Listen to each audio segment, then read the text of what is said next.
Hello everyone. So this weekend I was planning to go to MIMC for the Suchi Muchi time attack. That was the place where I crashed last few months ago. But the plan was cancelled because I sensed that there was something wrong. I heard some vacuum leak when I was driving the car hard. And then now with all the disassembly, at first I was suspecting that the O-rings or the injector were leaking because they are a bit of faint petrol smell, which I haven't identified where does it come from. And then when I do a hard throttle and the moment I lift off, I hear blow off valve sound like go Ching! But my car doesn't have turbo, so of course there shouldn't be any blow off valve sound. So I checked the O-rings with WD-40, they don't seem to be leaking. And then now I've gotten to the fuel regulator. The fuel pressure regulator is behind here, the fuel rail. And I pulled out the vacuum hose. It was cracked, it was broken. So today's job is to replace this vacuum hose at the back here. It's so difficult to grab, can't even grab it. There's a moment here. So this is the vacuum hose that is connected to the pressure regulator, fuel pressure regulator. There's a crack here, you see. The problem is when I was trying to trace it, this thing just popped off from I don't know where. I don't know where was it connected to. We'll check diagrams again. Okay, so the vacuum hose goes like this end goes to the fuel pressure regulator. This one goes to a nipple at the intake manifold. Near this oil level indicator, the stick here, there should be a nipple. So here it is where I am pointing. It is underneath here. There is a vacuum hose connected. So this is for the fuel pressure regulator. Then I guess this might be the reason why that my car runs a bit lean on lower RPM and then very rich at high RPM. Probably because of this crack, it is not regulating the fuel pressure well enough. And of course, vacuum leak is not good for the best combustion as well. And also when I drive the car hard, I will hear the vacuum leak sound as well. So I replace this. So while we already dismantled so many things, I am also replacing the fuel hose that goes to the fuel pressure regulator. So I'm going to take some time, remove that. And on a side note, for the first time I've I removed the engine wiring loom and I took out the ECU.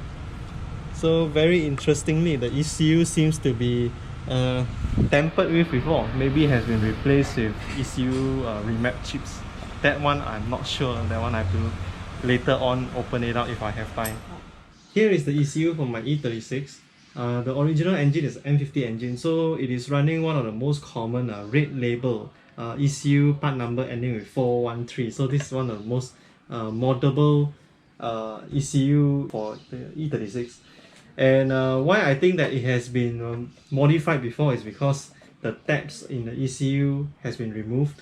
So this ECU is actually not secured all the while. It's just the casing is just laying on top of the entire ECU. Okay, and hence you'll be able to see, so far I can see that the chip here has some kind of label on it. It doesn't look original anymore.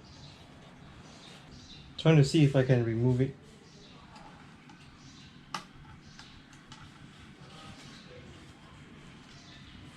It looks like this. I think this is definitely modified. HIOP, don't know what is this. Remapped. Or I should say more accurately, rechipped. Since it is so easy to access the ECU, maybe the next time I shall try to change the chip for my car. I don't know what do I really want to achieve, you know. It's an NA engine. I have doubts on how much power they can extract from just a chip like this.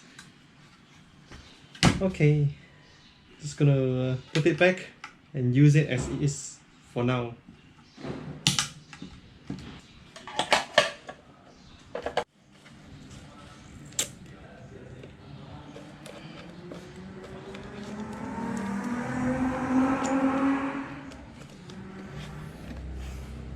If anything is not supposed to move, you tape it. If something is supposed to move, use WD-40. Engineering hack. It's life hack, guys.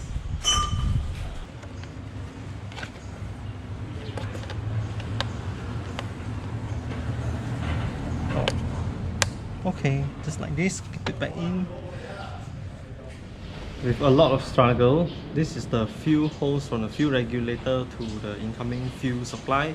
It's only this short, and the rubber, the hose doesn't look like it's in the best condition. Still can use, but since we already have access quite deep into the fuel regulator, might as well just replace with some better hose. I'm very tired. We have been removing that stupid hose for more than half an hour. And then now we have to undo what we have removed, so this is a new hose. It's very fearful to think about putting it back also. Tiring. After about 4 hours of hard work, we replaced the broken vacuum line and also the fuel hose. Sounds good. No petrol smell. Not burning off, which is good. Okay, let's observe and see. So, yeah, that's how I spend my weekend, replacing old broken parts.